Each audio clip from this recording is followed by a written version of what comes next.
آپ سمجھتے ہیں کہ یہ ایک غیر مقبول حکومت ہے یا مقبول حکومت ہے؟ دیکھیں، کوئی سروے تو نہیں ہوا، نہ کوئی الیکشن ہوا ہے۔ ٹھیک.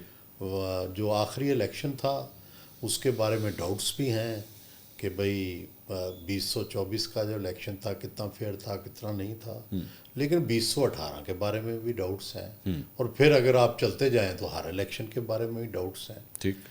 اور ہو سکتا ہے اس میں زیادہ کوئی حد کراس کر لی گئی ہو جو کہ زیادہ شور ہے، لیکن دوسری طرف یہ بھی دیکھیں کہ باوجود اس کے کہ جو بھی الیکشن کے اندر کیا گیا، جتنی پی ٹی آئی کو بہت اچھی میجارٹی ملی تھی، جی.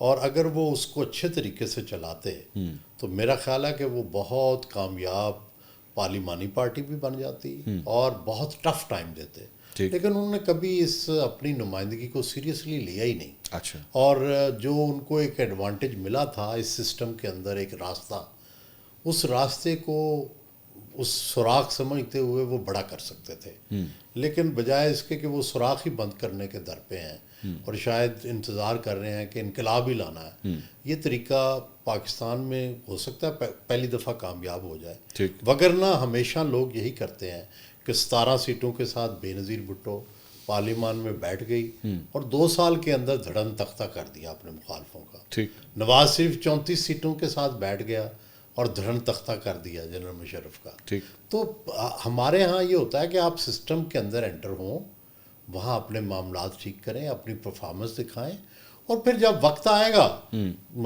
ظاہر ہے جو فورسز برسر اقتدار ہوتی ہیں کبھی انہوں نے ویک بھی ہونا ہوتا ہے، جب ویک ہوں تو آپ آ جائیں۔